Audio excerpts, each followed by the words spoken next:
இன்றைய வானிலை தகவல் வங்கக்கடலில் நிலை கொண்டுள்ள ஆழ்ந்த காற்றழுத்த தாழ்வு மண்டலம் புயலாக வலுப்பெற்றுள்ள நிலையில் மீனவர்கள் கடலுக்குள் செல்ல வேண்டாம் என்று தமிழக அரசு அறிவுறுத்தி இருக்கிறார்கள். தென்கிழக்கு வங்கக்கடல் நிலை கொண்டிருந்த ஆழ்ந்த காற்றழுத்த தாழ்வு மண்டலம் நேற்று காலை புயலாக வலுவடைந்தது.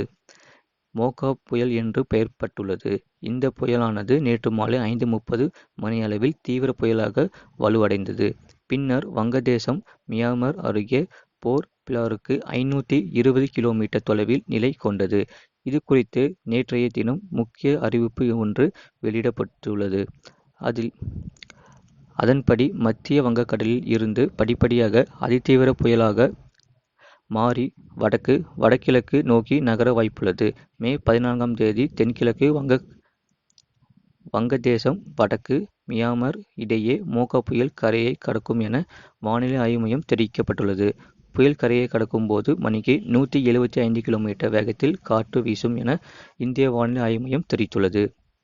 அதேபோல சென்னை வானிலை ஆய்வு மையம் இது குறித்து அறிவிப்பில் மோகா புயல் காரணமாக தமிழ்நாடு, புதுச்சேரியில் 5 நாட்களுக்கு இடி மின்னலுடன் கூடிய லேசான மழை பெய்யக்கூடும் என்று தெரிவிக்கப்பட்டுள்ளது. மேலும் சென்னையில் 2 நாட்களுக்கு இடி மின்னலுடன் கூடிய லேசான முதல் பெய்யக்கூடும் என்று. இந்த மழையை பொறுத்தவரை வருகின்ற ஞாயிற்றுக்கிழமை வரை தமிழ்நாடு, புதுச்சேரி அதிகபட்ச வெப்பநிலை 2 முதல் 4 டிகிரி செல்சியஸ் வரை உயரக்கூடும் என்று தெரிவிக்கப்பட்டுள்ளது. வங்காள விரிகுடா மற்றும் தெற்கு அந்தமான் கடலுக்குள் 14ஆம் தேதி வரை மீனவர்கள் யாரும் செல்ல வேண்டாம் என்று அறிவித்துள்ளார்கள்.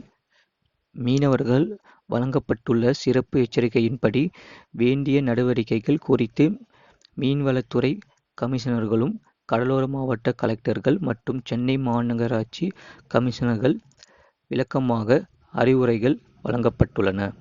மீனவர்கள் படகுகள், விசைப்படகுகள், பயணியர் வங்காள விரிகுடா மற்றும் தெற்கு அந்தமான் கடலுக்குள் மே 14ஆம் தேதி வரை செல்ல வேண்டாம் என்று அறிவித்துள்ளார்கள். இதுபோன்ற செய்திகளை உடனுக்குடன் அறிந்து கொள்ள மறக்காம சேனலை சப்ஸ்கிரைப் செய்யுங்கள் மற்றும் தெரியப்படுத்த ஷேர் செய்யுங்கள்.